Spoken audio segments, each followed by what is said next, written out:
ನೀವು ನಿಮ್ಮ ಮನಸ್ಸಿನ ಮಾಲೀಕರ ಅಥವಾ ಅದು ನಿಮ್ಮನ್ನು ನಿಯಂತ್ರಿಸುತ್ತಿದೆಯಾ? ಈ ಪ್ರಶ್ನೆಯ ಉತ್ತರವೇ ನಿಮ್ಮ ಭವಿಷ್ಯವನ್ನು ನಿರ್ಧರಿಸುತ್ತದೆ. ಇಂದಿನ ಯುವಜನರಿಗೆ ದೊಡ್ಡ ಸವಾಲು ಶತ್ರು ಹೊರಗಿಲ್ಲ, ಅದು ನಮ್ಮ ಮನಸ್ಸಿನೊಳಗೆ ಇದೆ. ನಮ್ಮ ಕನಸುಗಳನ್ನು ತಲುಪಲು ನಮ್ಮನ್ನು ತಡೆಯುವುದು ಪರಿಸ್ಥಿತಿಯಲ್ಲ, ನಮ್ಮದೇ ಮನಸ್ಸಿನ ಅಸ್ಥಿರತೆ. ಮನಸ್ಸನ್ನು ನಿಯಂತ್ರಿಸಬಲ್ಲವನೇ ತನ್ನ ಜೀವನವನ್ನು ನಿಯಂತ್ರಿಸಬಲ್ಲನು. ಆದ್ದರಿಂದ ಯಶಸ್ಸಿನ ದಾರಿಯಲ್ಲಿ ಮುಂದೆ ಸಾಗಲು ಮನಸ್ಸನ್ನು ಹಿಡಿತದಲ್ಲಿಡುವ ಕೆಲವು ಅಭ್ಯಾಸಗಳನ್ನು ನಾವು ಬೆಳೆಸಿಕೊಳ್ಳಬೇಕು. ಮೊದಲ ಅಭ್ಯಾಸ ಗುರಿ ಸ್ಪಷ್ಟತೆ. ನಿನ್ನ ಗುರಿ ಸ್ಪಷ್ಟವಾಗಿದ್ದರೆ ಮನಸ್ಸು ಅಲೆಯುವುದಿಲ್ಲ. ಗುರಿ ಇಲ್ಲದವನಿಗೆ ಎಲ್ಲ ದಾರಿಯೂ ಸರಿಯೆಂದು ಕಾಣುತ್ತದೆ, ಆದರೆ ಗುರಿ ಇರುವವನಿಗೆ ತಪ್ಪುದಾರಿ ಎಂದೇ ಇರದು. ದಿನವೂ ನಿನ್ನ ಗುರಿಯನ್ನು ನೆನಪಿಸಿಕೋ, ಅದನ್ನು ಬರೆಯಿ, ಅದಕ್ಕೆ ಬದ್ಧವಾಗು. ಎರಡನೆಯದು ಬೆಳಿಗ್ಗೆ ಶಿಸ್ತಿನ ಆರಂಭ. ಬೆಳಿಗ್ಗೆ ಎದ್ದ ಕ್ಷಣದಿಂದಲೇ ಮನಸ್ಸು ಹೇಗೆ ನಡೆಯಬೇಕು ಎಂಬುದನ್ನು ನೀನೇ ತೀರ್ಮಾನಿಸಬೇಕು.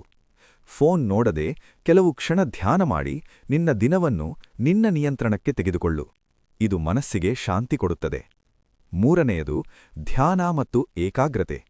ದಿನಕ್ಕೆ ಕನಿಷ್ಠ 10 ನಿಮಿಷ ಮನಸ್ಸನ್ನು ನಿಶ್ಶಬ್ದದಲ್ಲಿಡು.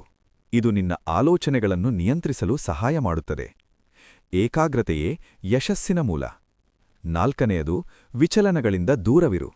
ಸೋಷಿಯಲ್ ಮೀಡಿಯಾ, ಅರ್ಥವಿಲ್ಲದ ಮಾತುಗಳು, ಸಮಯ ವ್ಯರ್ಥ ಮಾಡುವ ಸಂಗತಿಗಳು ನಿನ್ನ ಮನಸ್ಸನ್ನು ದುರ್ಬಲಗೊಳಿಸುತ್ತವೆ. ನಿನ್ನ ಸಮಯದ ಬೆಲೆ ಅರಿತುಕೊಳ್ಳು. ಎಲ್ಲದರಿಗೂ ಹೌದು ಎನ್ನುವುದು ನಿನ್ನ ಶಕ್ತಿಯನ್ನು ಕಡಿಮೆ ಮಾಡುತ್ತದೆ. ಐದನೆಯದು ಒಳ್ಳೆಯ ಓದು ಮತ್ತು ಜ್ಞಾನ. ಪ್ರತಿದಿನ ಒಂದು ಒಳ್ಳೆಯ ಪುಸ್ತಕ ಅಥವಾ ಪ್ರೇರಣಾದಾಯಕ ವಿಷಯ ಓದು. ಇದು ನಿನ್ನ ಮನಸ್ಸಿಗೆ ಆಹಾರ. ತಪ್ಪಾದ ಆಲೋಚನೆಗಳನ್ನು ಸರಿಪಡಿಸುವುದು ಜ್ಞಾನದಿಂದ ಮಾತ್ರ ಸಾಧ್ಯ. ಆರನೆಯದು ಧನಾತ್ಮಕ ಚಿಂತನೆ. ಯಾವ ಪರಿಸ್ಥಿತಿಯಲ್ಲೂ ಒಳ್ಳೆಯದನ್ನೇ ನೋಡುವ ಅಭ್ಯಾಸ ಮಾಡು. ಸಮಸ್ಯೆಗಳಲ್ಲಿ ಅವಕಾಶವನ್ನು ಕಾಣುವವನು ಎಂದಿಗೂ ಕುಗ್ಗುವುದಿಲ್ಲ. ಮನಸ್ಸು ನಿನ್ನ ಸ್ನೇಹಿತವಾಗಬೇಕು, ಶತ್ರುವಾಗಬಾರದು. ಏಳನೆಯದು ಸ್ವಯಂ ನಿಯಂತ್ರಣ, ಸೆಲ್ಫ್ ಡಿಸಿಪ್ಲಿನ್. ಯಾರೂ ನೋಡದಾಗಲೂ ನೀನು ಸರಿಯಾದ ಕೆಲಸ ಮಾಡುವ ಶಕ್ತಿಯೇ ಶಿಸ್ತು. ಇದು ಮನಸ್ಸಿನ ಮೇಲಿನ ಹಿಡಿತವನ್ನು ಹೆಚ್ಚಿಸುತ್ತದೆ. ಸಣ್ಣ ಅಭ್ಯಾಸಗಳಿಂದ ದೊಡ್ಡ ಬದಲಾವಣೆ ಬರುತ್ತದೆ. ಎಂಟನೆಯದು ಆರೋಗ್ಯಕರ ದೇಹ.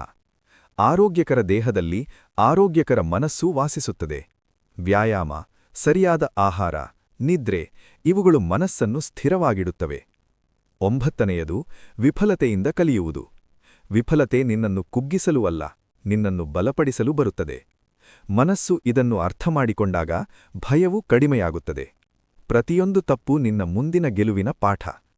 ಕೊನೆಯಲ್ಲಿ ನೆನಪಿಟ್ಟುಕೋ, ನಿನ್ನ ಜೀವನದ ನಿಯಂತ್ರಣ ನಿನ್ನ ಕೈಯಲ್ಲಿದೆ. ಮನಸ್ಸನ್ನು ಗೆದ್ದವನು ಜಗತ್ತನ್ನೇ ಗೆಲ್ಲುತ್ತಾನೆ. ನಿನ್ನ ಒಳಗಿನ ಶಕ್ತಿಯನ್ನು ಜಾಗೃತಗೊಳಿಸು, ಗಮನವನ್ನು ಗುರಿಯ ಮೇಲಿಟ್ಟುಕೋ ಮತ್ತು ಪ್ರತಿದಿನ ಸ್ವಲ್ಪ ಮುಂದೆ ಸಾಗು. ಯಶಸ್ಸು ನಿನ್ನ ಹಿಂದೆ ಬರುತ್ತದೆ. ಇದನ್ನು ನಿಮ್ಮ ಮನಸ್ಸಿನಲ್ಲಿ ಉಳಿಸಿಕೊಳ್ಳಿ. ನೀವು ಬದಲಾದರೆ ನಿಮ್ಮ ಜೀವನ ಬದಲಾಗುತ್ತದೆ. ಪ್ರತಿದಿನ ಸ್ವಲ್ಪ ಉತ್ತಮವಾಗಲು ಪ್ರಯತ್ನಿಸಿ, ನಿಮ್ಮೊಳಗಿನ ಶಕ್ತಿಯನ್ನು ನಂಬಿ.